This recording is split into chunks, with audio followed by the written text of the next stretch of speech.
Hello, Mamshi! Good morning! Good morning, mga Mamshi. So, wait lang Ayan, today is Monday and ako ay maglilinis na muna dito sa kwarto ng mga bata. As usual, lagi nyo naman ito napapanood mga moms. Maglilinis tayo, magmamap tayo, no? Everyday, ito talaga ginagawa ko. Kasi para iwas boring na din sa life. Iwas boring mga mamshi. Kaya ako ay araw-araw naglalampaso, nagpupunas ng dito, mga bintana, pupunas ng mga upuan, ng upuan para din tayo ay palaging may gagawin. Exercise sa umaga. Ayan. Oh, back.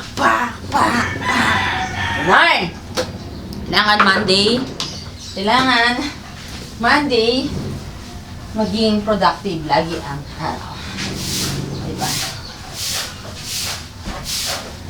Nakikinig tayo ng ating morning prayer.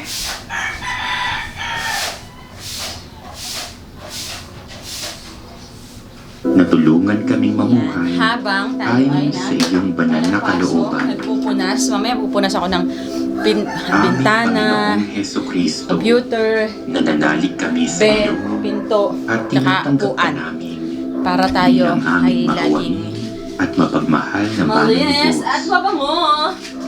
Ipinagkakatiwala namin sa iyo ang lahat ng aming mga daing, inyong pamamagitan at pagtulong, lalo na sa oras ng kagipitan.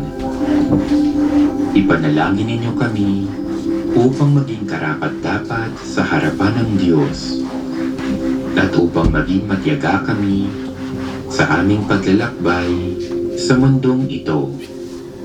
Masundan nawa namin ang inyong halimbawa ng katapatan at kabanalan. O aming mapagmahal na Ama, kalugdan mo kami at ang aming mga daing.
Yan, pagkatapos ko mga mamshi maglagay ng mga, ay magpunas dito sa kwarto ng mga bata, gagawin ko, lalagyan ko naman ngayon ng essential oil. Yan.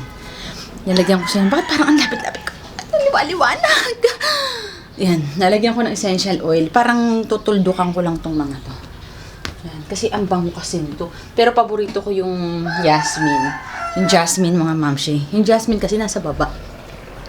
Parang ang lapit-lapit ko na naman. My gosh. Ayan. Kasi pagka nilagyan ko nito, ang bango. Lagyan din natin dito sa kortina. Nagtatagal talaga. Ang dami na naman bunga na, babe. Ang dami na naman yung bunga, mga mams. Diba? Ang dami na naman yung bunga. Dami na naman yung bunga. Tapos, naglaba ako kagabi. Paglaba ko kagabi, syempre nagsampay ako. So, ngayon, tuyo na yan. Pakinggan natin si Father Fidel. Syempre, tuyo na yan, mga moms. Kaya ang gagawin natin, kukunin na natin siya. Diba? Syempre, ayan na yung ating mga sinampay. So, kailangan natin yan tupin. Dayo na to. Kagabi pa to eh. Dayo na yan.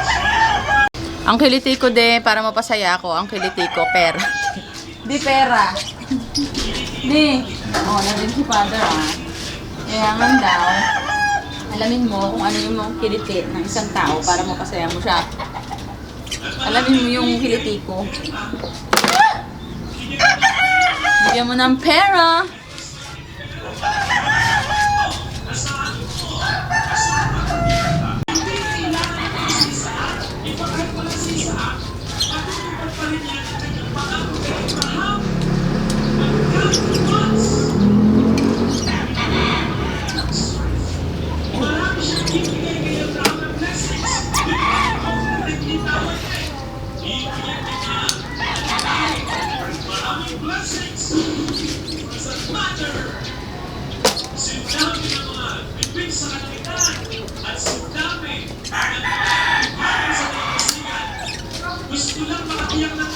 Walis naman tayo. Ang gumugulo sa'yo. Ang gumugulo sa kapayapaan mo kung bakit hindi ka makapagpasalamat, hindi ka makapagdasal, hindi ka magalak lagi. Napakaliit na bagay lang din ito. Kung ikukumpara sa kagawaran ng Diyos para sa'yo, sa pamamagitan ni Kristo. Remember that, para sa'yo, kahit mula sa kamatayan, nakakuha ang Diyos ng biyaya ng pagkabuhay. Ano ang hindi niya kakayaning gawing biyaya sa iyong buhay kahit pa ang mga problema mo sa buhay? If He can create something out of nothing, if He created this world out of nothing, paano hindi siya makakagawa ng anumang blessing even from our problems and suffering? Again, only if we will trust God. What He had done, Talaga ko talaga what He mga ma'am is sinagkalupa. doing, Naku, and masipag what talaga He ako will magwalis. still do Kasi for mga us dahon-dahon na in yan. Christ May Jesus. problema sa akin yan. Tandaan po natin, ang Diyos ay hindi kuripot. Tayo ang kuripot. Yes, we rejoice. Wawalis ako ng exercise. Yes, we Diba? pray. But So, isa ka magwalis. hindi malubos ang ating kagalakan sapagkat ang Diyos ay hindi natin lubusang mapagkatiwalaan o Yan, mag-a-add naman tayo ng lupa mga ma'am dito kasi maano na sila. Yun, mababa na sila. So, kailangan na nagdagan ng lupa. Very mindful of this. Kasi darating at darating ang pagkakataon na hindi lang yung mga nararanasan kong stress ngayon ang mararanasan ko. Hindi lang yung mga problema ngayon ang nararanasan ko, ang mararanasan ko. May mga mas mabibigat pa dito. Pag dumating yun, dapat nasa akin talaga ang kagalakan tulad ng Panginoon. Lahat tayo, naginip. May panaginip na masaya, may panaginip na malungkot, may panaginip na maganda, may panaginip na pangit, may mga panaginip na nagkakatotoo. Sino dito, yung nanaginip na umiihi, pag-gising, alam na. Sino? As kamay. Ang nag-iihi, ako lang? Ako lang ang aamin? Ako, ano ba sa inyo? May mga panaginip naman na hindi nagkakatotoo. In fact, mas marami ito. Kaya nga, bago pa mauso yung mga prank na yan, it's a prank! Matagal na tayong napaprank ng ating mga napapaginipan. Yung nahalikan mo na, dinayapos mo na eh. Ulan lang pala! O kaya, yung nakatsyakan mo na. Sa panaginip ko, parang may nalito pa kang, ay! Alam mo, nakaganti ka na.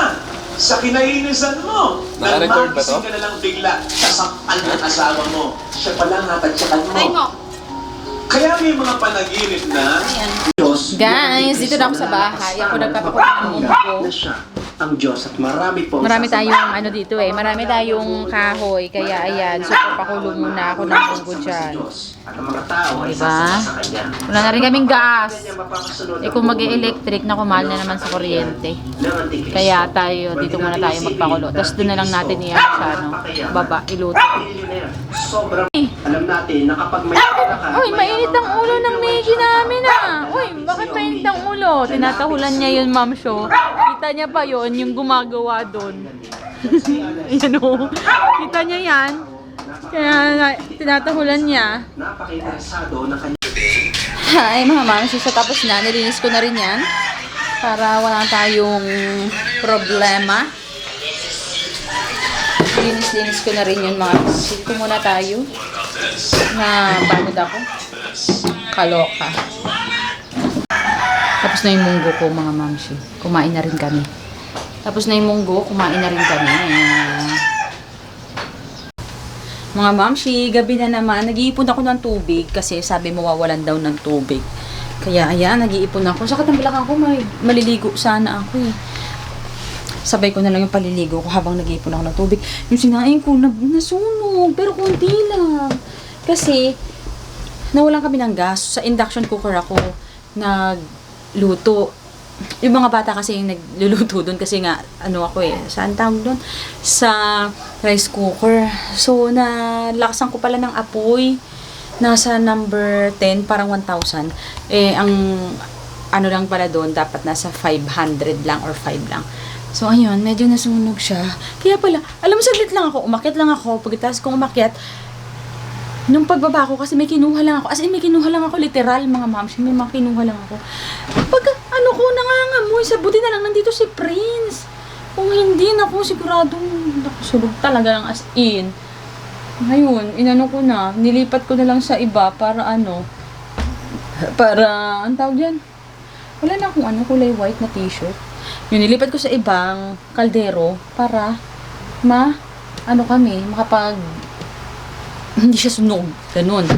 Tapos, yun, sabi nga ni Papa, mawawalan tubig, kaya nag-iipon ako, maghihinaw lang ako mga mamshi, para fresh tayo, tapos pagod ako sa tambalang ko.